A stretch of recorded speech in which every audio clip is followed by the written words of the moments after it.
My brother spent my $183,000 for the family, and my parents justified him, saying that I would find myself in life. Hi, everyone. I need advice on something that's been tearing me apart for years. I'm Alex, 32 years old, and up until recently, I thought I was doing the right thing by taking care of my family. But now, I feel like the biggest fool in the world. I grew up in a pretty modest household. My parents worked hard but never really had much. I got a scholarship to college, graduated at the top of my class, and started a solid career in finance. Things took off, and within a few years, I was making six figures. My parents, who were struggling, were so proud. They told me how I was their golden son. I believed them. When I started making good money, I wanted to help them. So I did. For the past 7 years, I've been sending my parents $4,500 every single month. It wasn't a formal agreement or anything. I just wanted them to live comfortably. My younger brother, Andy, who's 28, still lives with them and doesn't work. My parents always made excuses for him. He's finding himself, they'd say. I didn't push too hard. I figured he'd get his act together eventually. About 2 years ago, I started noticing some odd charges on my credit card. I keep an extra card on my account for emergencies, and my parents had it. The charges were luxurious, to say the least. Designer clothes, high-end electronics, fancy restaurants. I confronted my mom about it, and she brushed it off, saying, Andy needed a few things. You know how hard it is for him right now. At first, I let it slide. I felt guilty questioning them. After all, I had been giving them money for so long, and I didn't want to come off as ungrateful. But as the months went on, the charges didn't stop, they grew. 3 months ago, I decided enough was enough. I went through my credit card statements, line by line. Over the years, Andy had racked up a jaw-dropping $183,000 on my card. That's not even counting the $4,500 I sent every month, which adds up to over $370,000. That's more than $500,000. I confronted my parents again. This time, I didn't hold back.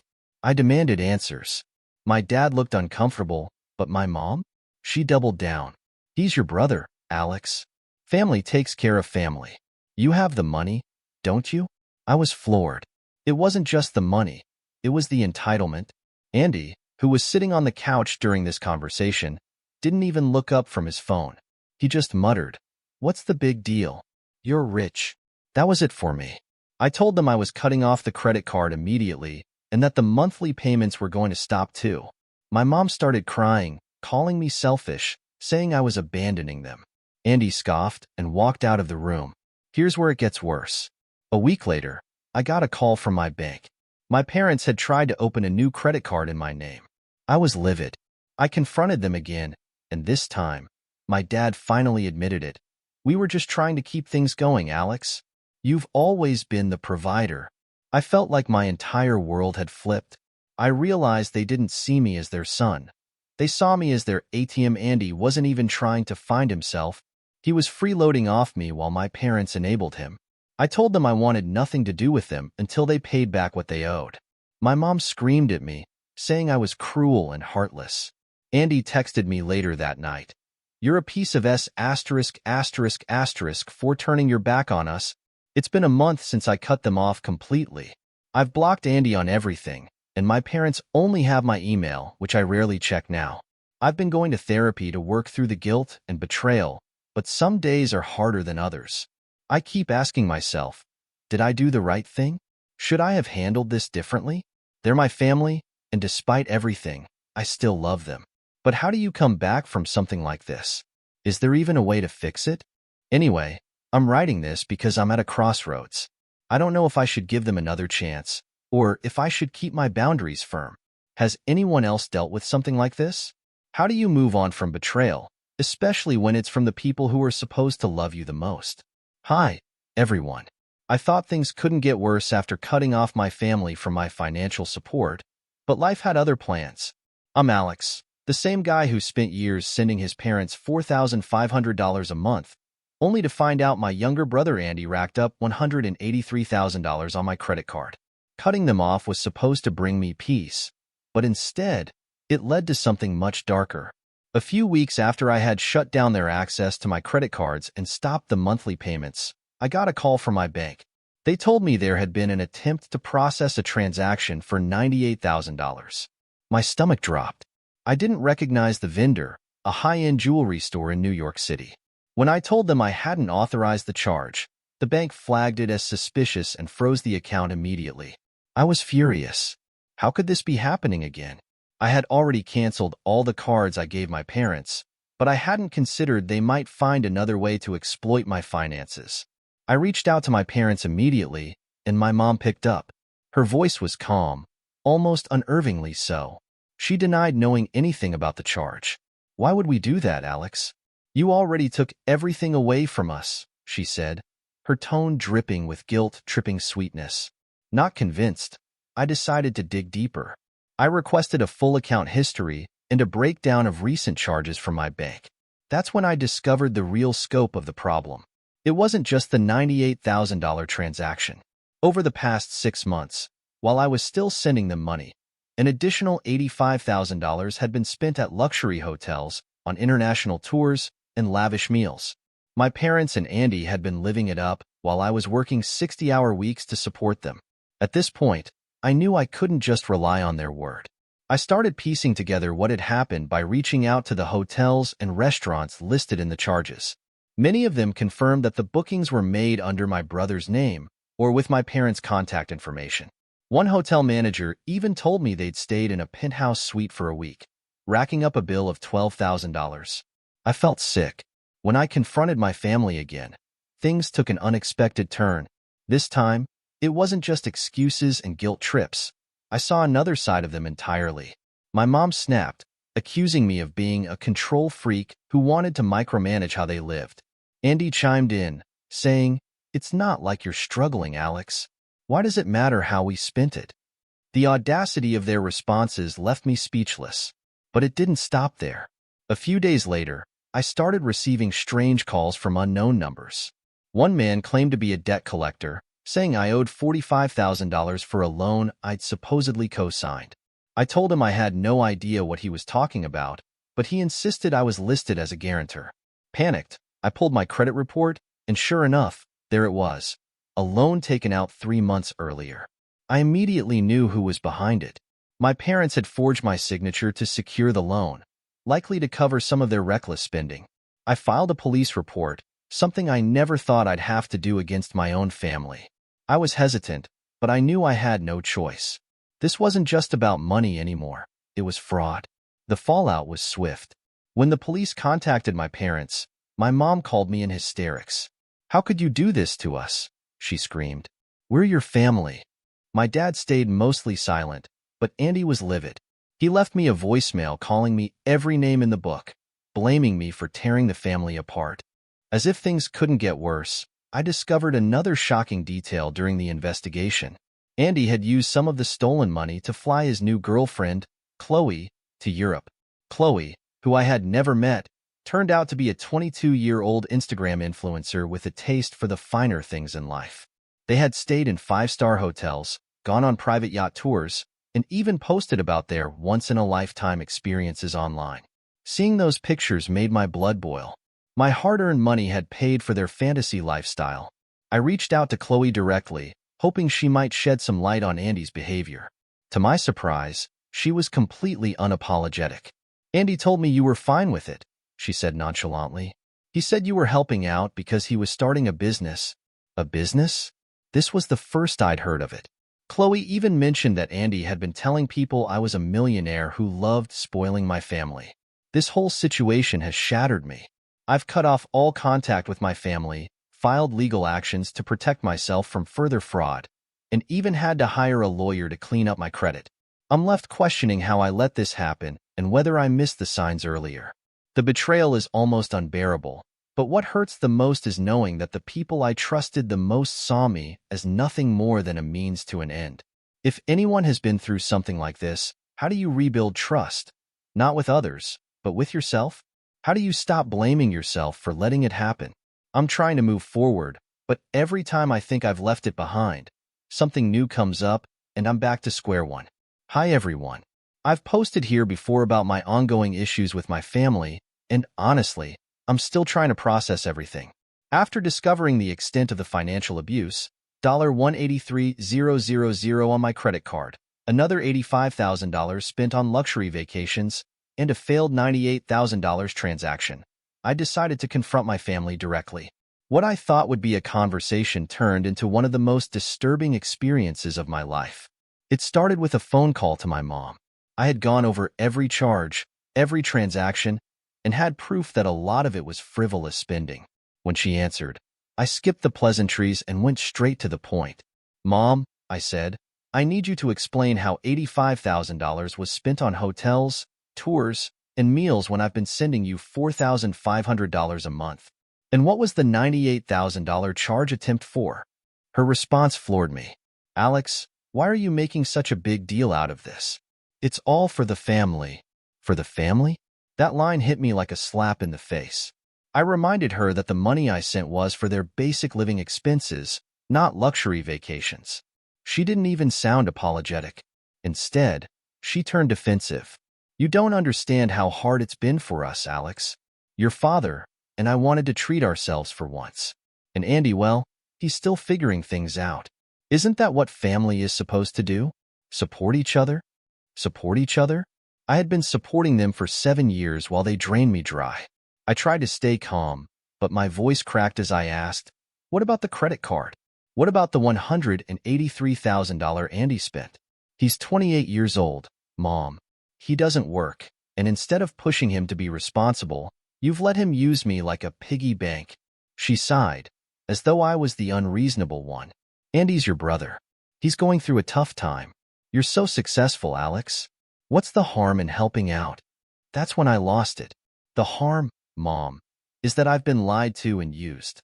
Andy hasn't lifted a finger in years. Meanwhile, I've been working my ass off to make sure you're all taken care of, only to find out you're living it up on my dime. Do you have any idea how that feels? Her tone shifted, colder now. I think you've forgotten where you come from, Alex. We raised you. We sacrificed for you. You wouldn't be where you are without us. I couldn't believe what I was hearing. Sacrifices? My parents had never helped me pay for school. I earned scholarships and worked part-time jobs. Every success I had was because I worked for it. But here she was, rewriting history to make me feel guilty for daring to question their actions. I knew I wasn't going to get anywhere with her, so I decided to confront Andy directly. I called him next. He answered after a few rings, sounding groggy like I had woken him up. It was 1 p.m. What do you want? He said, already annoyed. We need to talk, I said. About the money. He groaned. Again with this? Seriously, Alex, get over it. Family is supposed to help each other. That phrase again. Family. I asked him how spending $183,000 on designer clothes, electronics, and high-end restaurants was helping anyone but himself. His answer? It's not like you're struggling. You make, what, 6 figures? You'll earn it back. I couldn't hold back anymore. Do you even hear yourself, Andy? I've worked my whole life to get where I am, and you've done nothing but leech off me. Do you have any idea how insulting it is to hear you say I'll earn it back, as if that justifies what you've done? Calm down, he said, like I was the unreasonable one. You're acting like this is some massive betrayal. You're my brother. Isn't that what brothers are for? I could feel my blood boiling. No, Andy, brothers don't do this to each other. This isn't about helping family. This is about you being lazy and entitled. You've had every opportunity to get your life together, but instead, you've chosen to live off me because it's easier than working. He laughed. He actually laughed. Wow, you're really on your high horse today, huh? You think you're better than me just because you have a fancy job and some money? Newsflash, Alex. Nobody cares. That was it. I told him I was done. No more money, no more bailouts, no more enabling. He called me a selfish asshole and hung up on me. But the confrontation didn't end there. Later that evening, I got a call from my dad. He rarely gets involved in these things, so I thought maybe he'd be the voice of reason. I was wrong. Alex, he said, your mother is upset. She says you've been disrespectful. Disrespectful? I shot back. Dad, do you even know what's been going on? Do you know how much money has been wasted? He hesitated, and I realized he probably did know. Your mom and Andy told me about the charges, he admitted. But Alex, they're right. Family helps each other. You can't just cut us off like this. We're your parents. I couldn't believe it. Dad, you're supposed to be the responsible one. How can you stand by and let this happen? You've let Andy turn into a spoiled brat, and now you're trying to guilt-trip me into cleaning up the mess. It's not happening. He didn't argue. Instead, he tried to play the pity card. Your mom's health hasn't been great, Alex. This stress isn't good for her. Can't you just let this go? For her sake? I felt like I was in an alternate reality. They had betrayed me, stolen from me, and now they wanted me to feel bad for standing up for myself? I told him I wasn't backing down. If they wanted to repair the relationship, they needed to take responsibility and pay back what they owed. Until then, I didn't want to hear from them. That night, I got a series of texts from Andy, full of insults and profanity. He accused me of tearing the family apart and called me a wannabe big shot who only cared about money. I blocked his number. Now, I'm left wondering where to go from here. How do you move on when the people who are supposed to love you unconditionally see you as nothing more than a bank account? How do you rebuild your life when your own family has shattered your trust? I feel lost, and I don't know if I'll ever truly recover from this. I never thought I'd reach the point where I'd have to involve the authorities against my own family, but that's exactly what happened. After the last confrontation with my parents and brother, Andy, I realized there was no reasoning with them. They didn't see what they had done as wrong, and any hope I had of them taking responsibility was gone. That's when I decided I had to take a different route. The breaking point was when I found out about the forged loan documents. Learning that my parents had actually gone as far as faking my signature to secure a $45,000 loan was the final straw. If I let this slide, what would stop them from trying something even more damaging in the future? I contacted my bank and filed an official fraud report. The process was grueling. The bank required proof of my identity, handwriting samples, and detailed explanations for every suspicious charge. It took weeks, but eventually, they acknowledged that I was the victim of fraud. The forged loan was canceled, and the bank reversed many of the fraudulent charges on my credit card. Thankfully, they were able to recover a large portion of the stolen funds, but the debt had to go somewhere, and that somewhere was Andy. Since many of the charges were traced back to his name or associated with accounts he controlled, the liability fell squarely on his shoulders. I didn't tell my parents or Andy immediately. I wanted to see how long it would take for them to realize what was happening. It didn't take long. Less than a week after the bank finalized the fraud case, I got a frantic call from Andy. "What the hell did you do, Alex?" he yelled as soon as I picked up. I played dumb. "What are you talking about?" He launched into a tirade about how he had been contacted by the bank and informed that he was now responsible for repaying the debts. He accused me of throwing him under the bus, as if he hadn't been the one to rack up the charges in the first place. I calmly reminded him that he was the one who had spent the money, not me. "This is your fault," he shouted. "You're the one who set this up. You're the one who told the bank to come after me." "I told the bank the truth," I replied. "That's all I did. If you don't like the consequences, maybe you should have thought about that before you spent money that wasn't yours." Andy screamed something incoherent and hung up. Not long after, my mom called. She was crying, but there was an edge to her voice that I recognized immediately. It wasn't sadness. It was anger disguised as hurt. "How could you do this to your brother?" she asked. "You're ruining his life, Alex. Don't you care about family?" That word again. Family. I had heard it so many times over the past few months that it had started to lose all meaning. I told her that Andy had ruined his own life by refusing to take responsibility for his actions. "You could have covered this," she said, her voice trembling. "You could have fixed this for him. Why did you have to drag the bank into it?" "Because it's not my job to clean up his messes anymore," I said. "And it's not my job to clean up yours either." The line went silent for a moment, and then she said something I'll never forget. "You've changed, Alex. You used to care about us. Now all you care about is your money." I hung up. There was nothing left to say. A few days later, I followed through on the next step of my plan, cutting off the monthly financial support I had been sending my parents. For years, I had sent them $4,500 a month, thinking I was helping them stay afloat. But now I knew that money had been wasted on luxury vacations, high-end restaurants, and whatever else they felt like indulging in. They had treated it like an entitlement, not a gift. It was time for that to end. When I stopped the payments, the fallout was immediate. My mom called repeatedly, leaving voicemails that alternated between pleading and scolding. My dad sent a single text, "We need to talk." I ignored them both. Then came the messages from extended family members. Somehow, my parents had managed to twist the story to make themselves look like the victims. My Aunt Linda called to tell me I was being cruel and heartless. "They're your parents, Alex," she said. "They gave you everything, and this is how you repay them?" I reminded her that my parents hadn't paid for my education, hadn't supported me financially, and had in fact stolen from me. She didn't have much to say after that, but the damage was done. Word spread quickly, and soon I was the villain in my family's narrative. One of the few people who supported me was my cousin, Sarah. She had always been the black sheep of the family, so she knew what it was like to be on the receiving end of my parents' manipulative tactics. She told me I had done the right thing, and even shared some stories about how my parents had treated her unfairly in the past. "They've always been like this," she said. "They just hide it better when they think they can get something out of you." Her words gave me some comfort, but they also made me realize how deep the dysfunction in my family ran. This wasn't something that had started with the money. It had always been there. I had just been blind to it. Cutting off my parents financially wasn't just about protecting myself. It was about setting boundaries. For the first time in years, I felt like I was taking control of my life. But it wasn't easy. There were days when the guilt was overwhelming, and I found myself questioning whether I had done the right thing.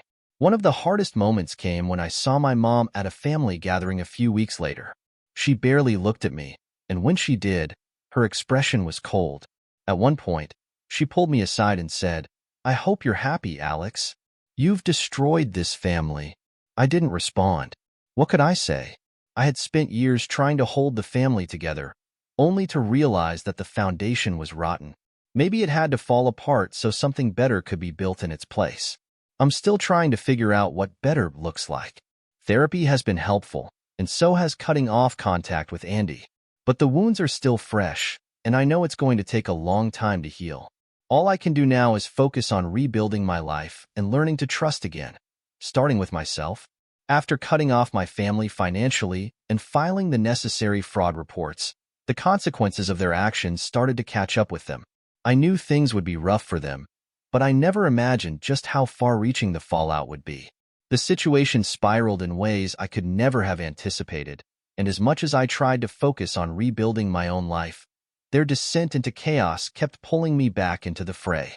The first signs of trouble came when Andy began receiving calls from debt collectors. At first, he ignored them, brushing them off as a minor inconvenience. But the calls quickly escalated. He was getting multiple calls a day, often at odd hours. According to what little information I could piece together, the debt collectors were relentless. They didn't just call Andy. They also started contacting his friends, acquaintances, and even his landlord. It turned out that Andy had burned through more than just my money. He had also taken out personal loans he had no way of repaying. It wasn't long before the harassment took a toll. Andy called me one evening, his voice desperate and shaky. "Alex, you've got to help me," he said. "These people won't leave me alone. They're saying they're going to take me to court." I didn't feel much sympathy. "Maybe it's time you face the consequences of your actions, Andy," I said. "You can't keep running away from this." "You don't get it," he snapped. "They're threatening to garnish my wages. They're saying they'll take my car, my stuff, everything." I calmly reminded him that this was the result of his choices. "You made this mess, Andy. You need to clean it up." That was the last I heard from him for a while. A few weeks later, I got a text from my cousin Sarah, who had been keeping tabs on the family drama. "Did you hear about Andy?" she wrote. "He's being sued." Apparently, one of the debt collection agencies had followed through on their threats and filed a lawsuit against him. Andy, being Andy, hadn't bothered to hire a lawyer or show up to the court date. Unsurprisingly, he lost the case. The judgment was brutal. He was ordered to pay back the full amount he owed, along with interest and legal fees. Around the same time, my parents were facing their own financial struggles. Without my monthly payments to fall back on, they quickly fell behind on their mortgage. I found out through Sarah that they had tried to refinance the house, but their credit was so bad that no bank would touch them. Eventually, they defaulted on the loan, and the bank foreclosed on the property. My childhood home, where I had so many memories, was gone. My parents were forced to downsize to a small apartment in a less-than-desirable part of town. Sarah sent me a picture of the place after helping them move in. It was a far cry from the house they had lived in for decades. The furniture was old and mismatched, and the walls were bare. My mom, who had always prided herself on her immaculate home, must have been devastated, though I didn't hear it from her directly. She hadn't spoken to me since the day I cut them off. Andy's situation was even worse. After losing the court case, his wages were garnished, which meant he could no longer afford his car payments. The car was repossessed, leaving him stranded. He had been working as a delivery driver, so losing the car also meant losing his job. Without a steady income, he couldn't pay rent and was eventually evicted from his apartment. The last I heard, he was couch surfing at various friends' houses, but that didn't last long. Andy had always been the life of the party, but his freeloading tendencies had worn thin even with his most loyal friends. By the time he reached out to me again, he was essentially homeless.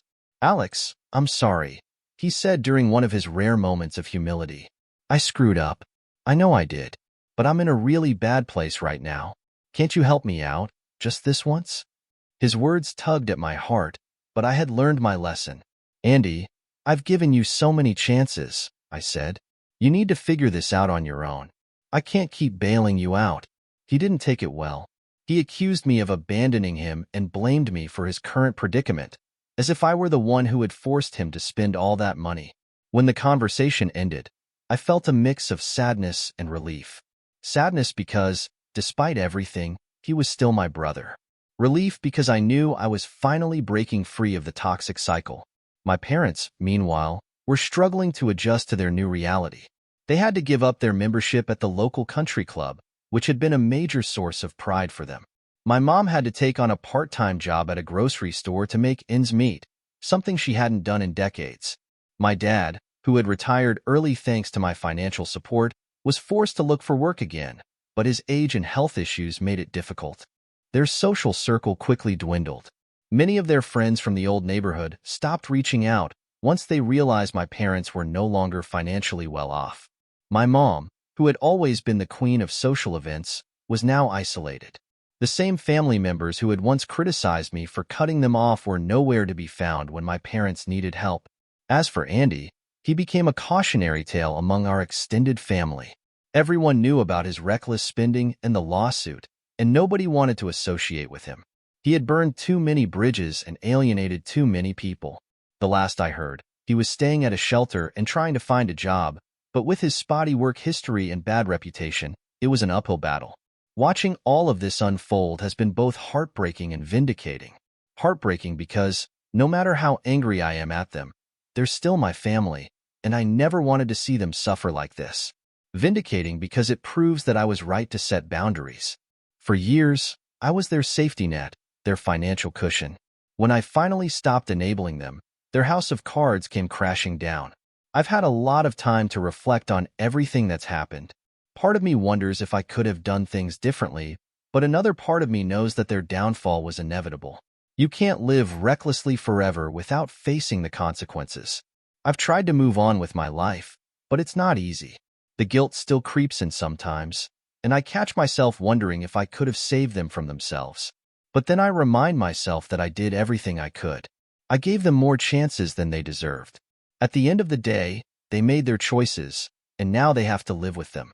The months after cutting off my family were some of the most challenging yet transformative of my life. For the first time in years, I was free from the weight of their expectations and demands. It wasn't easy. Breaking free from the cycle of guilt and manipulation they had instilled in me was like tearing away at a deeply embedded wound. But as time passed, I began to see glimpses of the life I could have, a life I had worked so hard to build for myself, but one I had been too bogged down by their needs to truly enjoy. One of the first major changes I made was moving to a new home. I had been living in a modest condo in the city for years, mainly because I didn't want to flaunt my success in front of my family. My mom had always made comments like, "It must be nice to live somewhere fancy while we're struggling to make ends meet." Those words had kept me in a constant state of guilt, even though I was already doing more than enough for them financially. But now, I was done holding myself back. I started looking for a place that reflected the life I wanted, not the life I felt I had to settle for. That's when I found it. A beautiful 3-bedroom house on the outskirts of town, surrounded by trees and far enough from the chaos of the city to feel like a retreat. It had a big backyard, plenty of natural light, and a kitchen that was a dream for someone like me, who loved to cook but never had the time to enjoy it. The move was more emotional than I expected. Packing up my old life felt like shedding a skin, but it also forced me to confront just how much of my identity had been tied to pleasing my family. I found old photos, receipts for extravagant gifts I had bought for them over the years, and even a list I had made years ago of ways to help mom and dad retire early. Seeing it all laid out like that made me realize just how much of myself I had sacrificed for people who had never truly appreciated it. On moving day, my cousin Sarah came to help. Sarah had been my rock throughout this whole ordeal, and having her there felt like a symbolic passing of the torch. She brought along her husband, Mark, who I hadn't spent much time with before but quickly grew to like. Mark was one of those people who could make you laugh even in the middle of chaos, and his lighthearted attitude was exactly what I needed that day. As we unpacked, Sarah handed me a box labeled "Family Stuff." I hesitated before opening it, unsure if I was ready to dive back into that part of my life. Inside were old birthday cards from my parents, photos of Andy and me as kids, and a few trinkets I had saved from my childhood home.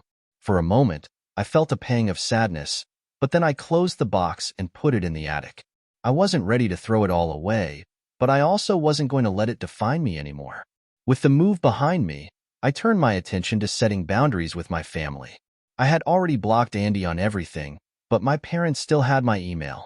They used it sparingly, mostly to send passive-aggressive messages about how difficult their lives had become since I abandoned them. I ignored most of them, but one email from my dad caught my eye. "Alex," it read, "we're still your parents, and we'll always love you no matter what. But you've hurt us deeply. Your mother cries every night, wondering why you've turned your back on us. We just want to understand what we did to deserve this." I stared at the screen for a long time, debating whether to respond. Part of me wanted to explain, again, why I had made the choices I did, but I knew it wouldn't matter. They didn't want to understand. They wanted me to feel guilty enough to come back. So I deleted the email and set up a filter to send any future messages from them straight to a separate folder. Out of sight, out of mind. One of the most surprising aspects of this whole journey was how much support I found from unexpected places. My coworker Jessica, who I had always thought was just a casual acquaintance, became one of my biggest cheerleaders. She had gone through something similar with her own family and shared stories of how she had managed to rebuild her life after cutting ties with them. "People like that will drain you dry if you let them," she told me over lunch one day. "But once you start putting yourself first, it's amazing how much lighter you feel." Her words stuck with me, and I started making a conscious effort to focus on myself for the first time in years. I took up yoga, something I had always wanted to try but never found the time for. I started cooking elaborate meals in my new kitchen, experimenting with recipes I had bookmarked ages ago. I even joined a hiking group and discovered a love for the outdoors I didn't know I had. Through it all, I kept going to therapy. My therapist, Dr. Lane, was instrumental in helping me navigate the complicated emotions that came with cutting off my family. She encouraged me to write letters to them, not to send, but to process my feelings. At first, it felt silly, but as I wrote, I found myself pouring out years of pent-up frustration, anger, and sadness. It was cathartic in a way I hadn't expected. One day, I wrote a letter to Andy. In it, I told him how much it hurt to see him waste his potential and how angry I was that he had taken advantage of my kindness. But I also told him that I still hoped he could turn his life around. When I finished, I felt a strange sense of peace. I knew I would probably never send the letter, but writing it felt like a step toward closure. The biggest challenge came when my parents tried to involve extended family again. My Aunt Linda called me out of the blue one evening, her tone sharp and accusatory. "Alex, What's going on with you and your parents? She demanded. They're saying you've abandoned them, and I just can't believe you do something like that. I took a deep breath before responding. Aunt Linda, I know you mean well, but you don't know the full story. My parents made choices that hurt me deeply, and I had to set boundaries to protect myself. She didn't seem convinced. But they're your parents. Don't you think you owe them something for everything they've done for you? I felt a surge of anger but kept my voice steady. No, I don't. Respect and support go both ways. They've shown me that they don't respect me or my boundaries, and I can't keep sacrificing my well-being for people who don't value me. The conversation ended awkwardly, but I felt proud of myself for standing my ground. It was a stark contrast to the person I had been just a year earlier, constantly bending over backward to keep everyone else happy. As time went on, the noise from my family began to fade. Andy was too preoccupied with his own problems to bother me, and my parents seemed to have finally accepted that I wasn't coming back. I still thought about them occasionally, but it no longer consumed me. I had built a life that felt authentic and fulfilling, and I wasn't going to let anyone take that away from me.